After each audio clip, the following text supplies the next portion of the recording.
ലഹരിയുടെ വഴി നാശത്തിന്റെ വഴിയാണെന്നും അതിനെതിരെ ഒന്നിച്ച് പോരാടേണ്ടത് നമ്മുടെ കടമയാണെന്നും ഓർമ്മിപ്പിക്കുന്ന ഒരു ലഘുനാടകം. നഷ്ടപ്പെട്ടാൽ തിരിച്ചു കിട്ടാത്ത മനുഷ്യായുസിന്റെ കഥ പറയുന്ന സമയത്തിന്റെ കോടതി എന്ന വേറിട്ട ഒരു പശ്ചാത്തലത്തിലാണ് ഈ ലഘുനാടകം ഒരുക്കിയിരിക്കുന്നത്.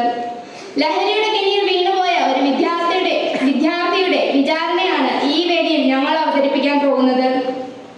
ഇത് സമയത്തിന്റെ കോടതി. സമയം എന്ന വക്കീൽ, ജീവിതം എന്ന വക്കീൽ, വാദിയായ വിദ്യാർത്ഥി, പ്രതിയായ ലഹരി, കോടതിയിലെ വിധികർത്താവ്.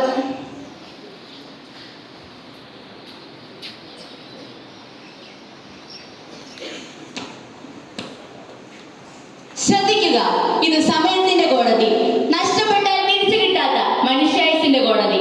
ഇവിടെ വിചാരണയ്ക്ക് എടുത്തിരിക്കുന്നത് ലഹരിക്കടിമപ്പെട്ട ഒരു വിദ്യാർത്ഥിനിയാണ്. കേസ് നമ്പർ 360/77, വിദ്യാർത്ഥിയും ലഹരിയും തമ്മിലുള്ള സംഘർഷം. ബഹുമാനപ്പെട്ട ജഡ്ജി സാർ, ഞാൻ ഈ വിദ്യാർത്ഥിക്ക് വലിയ സ്വപ്നങ്ങൾ നൽകി, സ്നേഹമുള്ള മാതാപിതാക്കളെ നൽകി, നല്ലൊരു ഭാവിയും നൽകി. എന്നാൽ ഈ ലഹരി അവളെ എന്നിൽ നിന്ന് തട്ടിയകറ്റി. ഇന്ന് അവൾ ജീവിക്കുന്ന ഒരു ശവമാണ്.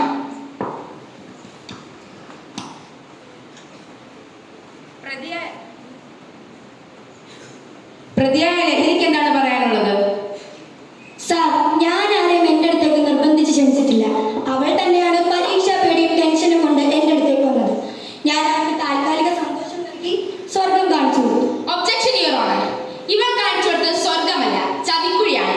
ഇവളുടെ കെണിയിൽ വീണത് മുതൽ ഇവൾ പഠനം നിർത്തി, മാതാപിതാക്കളെ തല്ലി പറഞ്ഞു, പണത്തിനായി മോഷ്ടാവായി മാറി. വിസ്താരക്കൂടിൽ നിൽക്കുന്ന വിദ്യാർത്ഥിനിക്ക് എന്താണ് പറയാനുള്ളത്? എനിക്ക് തെറ്റുപറ്റി സാർ. ഒരു കൗതുകത്തിന് തുടങ്ങിയതാണ്. പക്ഷേ ഇന്ന് ഞാനതിന്റെ തടവിലാണ്. എനിക്കെന്റെ നല്ല നാളെ തിരിച്ചു വേണം. എന്നെ രക്ഷിക്കൂ സാർ. സമയം ആർക്കു വേണ്ടിയും കാത്തു നിൽക്കില്ല. എന്നാൽ നിനക്ക് തിരിച്ചു വരാൻ ഇനിയും സമയമുണ്ട്. നിന്റെ ജീവിതത്തിൽ നിന്നും ലഹരിയെ തട്ടിമാറ്റും. വിദ്യാർത്ഥിയുടെ ജീവിതം തകർത്തതിനും കോടതിയുടെ അച്ചടക്ക നിയമങ്ങൾ ലംഘിച്ചതിനും പ്രതിയായ ലഹരിക്ക് ഈ കോടതി കഠിന ശിക്ഷ വിധിക്കുന്നു.